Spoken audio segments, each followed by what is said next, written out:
Good morning, beloveds. Gabby's in here giving me the what for.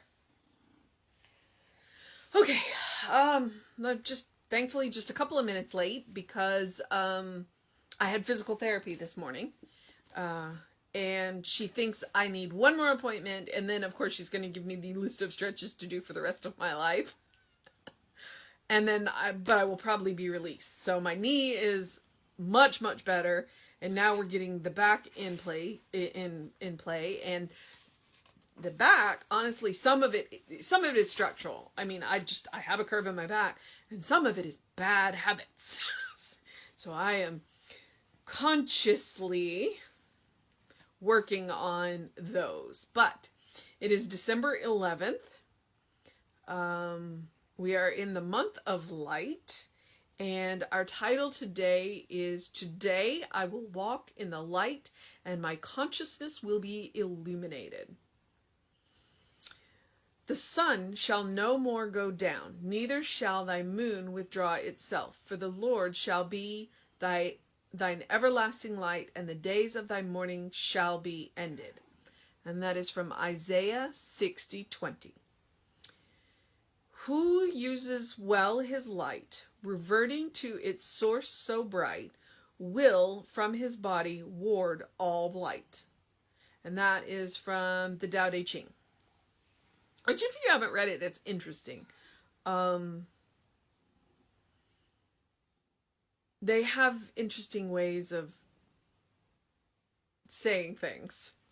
And beautiful ways of saying things. Okay, there were only 2 today, so. There are so many illustrations in the sacred texts of the world relating to the light. The spirit is thought of as being the essence of light. People are spoken of as being the candles of the Lord. The light shines in the darkness, and the darkness comprehendeth it not. That is, the darkness has no power over the light. Light will overcome darkness, but darkness cannot overcome light. When Isaiah said that the Lord shall be thy everlasting light, he meant that there is a light within us. The light of truth, of spirit, of God that cannot set, cannot become obliterated, cannot be blown out. The candle of the Lord burns forever because its wick is sunk deep in the wellspring of reality. That light, that spring, that substance to which Jesus referred when he told the woman at the well that if ever she drank from it, she would never thirst again. It is no wonder that the woman asked him to give her of this water that she might no longer be compelled laboriously to draw from the fountain that can become depleted. Today I will walk in the light, and my consciousness will be illuminated. My thoughts will be guided and my way guarded, for I know that in my light there is no darkness. In this divine light there are no shadows. Alrighty then.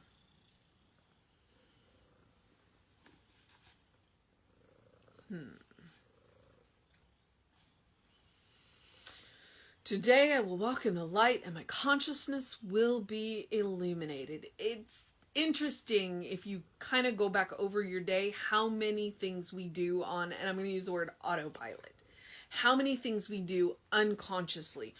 Part of that is what put me in the position that I'm in right now. It's like, I know that I have a curve in my back, and I know that if I don't manage the curve in my back, it can cause problems. And yet, unconsciously, I created some habits for myself that have created the pain that I'm in. So now that I am consciously thinking about, okay, I'm doing this until I can get the good habits into my autopilot. So it's like, I would encourage you to go back and illuminate, become conscious of a lot of the little habits that you have that you are unaware of, And when you shine the light on and you can go, okay, well, no, that one's okay. I'm going to keep that one. Okay. That may be the source of some of my issues. I think I'm going to change that one. And that is the beautiful thing about light. It throws into sharp relief some of the things that we are doing that if we were more conscious, we probably wouldn't do them. So, Isaiah, let's see. The sun shall no more go down, neither shall thy moon withdraw itself. For the Lord shall be thine everlasting light, and the days of thy mourning shall be ended. Remember that Isaiah is the prophet, that he's one of the exile prophets. He was written while they were in exile in Babylon. And they were unhappy.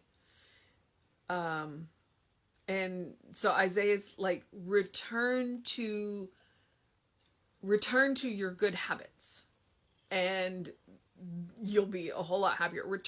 Turn the light back on, look at what you're doing, and things will get better.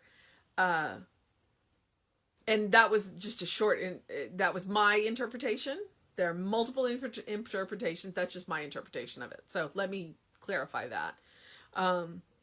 Who uses well his light, reverting to its source so bright, will from his body ward all blight. I just love how poetic that is from the Tao Te Ching. It's like, when you are conscious, who well uses his light, and you revert to the source of the light, so go back to spirit, so you're going to go back to spirit, you're going to go back to what I like to call God's idea of you, will from his body ward all blight. Go back to God's idea of you, and a lot of the little things that we deal with will go away. It's like, you don't have to be insecure because you know that spirit loves you. Because spirit created you, so of course spirit loves you. Yeah. I really like that one. Who uses well his light, reverting to its source so bright, will from his body ward all blight. I kind of want to write that one on my mirror. All right. There are so many illustrations in the sacred texts of the world relating to the light. The spirit is thought of as being the essence of light. People are spoken of as being the candles of the Lord. That's in quotes, so that's got to be somewhere. Which I'd never heard before, so that's interesting. That is, the darkness has no power. Oh, wait, hang on. Another quote. The light shineth in the darkness, and the darkness comprehendeth it not. That is, the darkness has no power over light. Light will overcome darkness, but darkness cannot overcome light. Even when there's no light, there's still light. It's never completely dark. There's always a little bit of light. And a little bit of light is all we need. And then from that little bit of light, we can make greater light. And light is a little bit like hope. Okay. When Isaiah said that the Lord shall be thy everlasting light, he meant that there is a light within us, the light of truth, of spirit, of God, that cannot set, cannot become obliterated, cannot be blown out. We carry that light with us all the time. We carry it within us. And sometimes it is a tiny little flame, and sometimes it is this massive bonfire. And both of them are okay. Both of them are okay. It is perfectly wonderful when you have that bonfire raging, with the caveat that you are drawing from source to fuel that bonfire, not from yourself. And if you have that tiny little pilot light, that's okay too, because that means you need to rest. If you are working with a tiny little pilot light, rest. Rest until you can turn the flame up. But again, that tiny little pilot light is drawing from an inexhaustible source, you do not have to worry about it ever going out, because it won't. The source of that pilot light is spirit, and it's inexhaustible. And spirit will never cut you off, ever.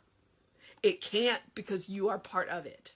You are made of spirit. So you can't be cut off from the source for that pilot light. And what you want to do is fuel that pilot light enough that you are burning at a comfortable level. And everybody has a different level. You know, there are people who just rage in that bonfire all the time. I was raised Catholic, so I would give you the examples of all of the saints. I bet that they were burning that bonfire all the time because they knew where their source was. And then you meet people and you know that they're running on those pilot lights. And when you meet people running on pilot lights, all you can do is love on them and know that they know who they are and that they know where the source of that light is coming from. And as they discover where the source of that light comes from, then they may feel free to turn the gas up, since I'm using pilot light. The candle of the Lord burns forever, because its wick is sunk deep in the well springs of reality. That light, that spring, that substance to which Jesus referred when he told the woman at the well that if ever she drank from it, she would never thirst again. An inexhaustible source. A source that cannot be cut off from you, because you are made of that source. And once you find that source, yeah, you have the power to turn it down to a trickle, but you can't turn it off. I hate to break it to you. You're made of that source, so you can't turn it off completely. You can turn it down to a trickle, but you can also turn it up to a raging bonfire if you need to. And if you want to. And then you can turn it back down. You have control over the source of that. It is no wonder that woman asked him to give her of this water, that she might no longer be compelled to laboriously draw from the fountain that cannot be depleted. It's like, once you know who you are, it's hard for anything to tell you that you're not that. It's like, once you've seen that light, once you have found that source, nobody can separate you from it. Nobody can separate you from it. And how you get to that source is not important. If you get it through Jesus, if you get it through Buddha, if you get it through Muhammad, they all were guideposts, way showers. Ernest Holmes is a way shower to the source of that light. Anybody who has brought light into your life is a way shower to that source. So it's like you are surrounded at all times by guideposts to that light. And that's where consciousness comes in. That's where being willing to see the light, and then being willing to see, okay, so I see the light around me. Let me look to the source. Oh, you know where the source is? Right here. Right here. That's where the source is. That's where the light is coming from. Within you. It comes from within each and every one of us. So we see each other's light. And sometimes it happens. We huddle up under this one brightly burning light. And that's okay.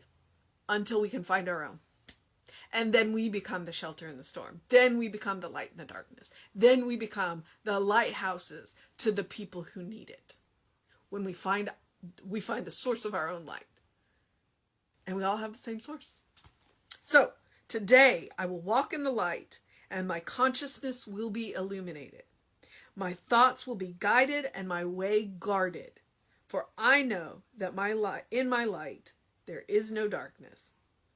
In this divine light, there are no shadows. So, our mission today, should we choose to accept it, is to walk in the light, and our consciousness will be illuminated. It's to see the source of our own light, and to recognize in each other that light is the same light. To namaste. The spirit in me recognizes the spirit in you. That's our mission today. I think it's a pretty cool one. And it's kind of funny that it's a cloudy day. So, it is what it is, right? So I'm going to encourage you to do something loving for yourself, do something kind for yourself, do something compassionate for yourself. Today and every day. Please live in the state of grace of knowing that you are a beloved child of Spirit in whom Spirit is well pleased. And there is nothing that you can do to change that.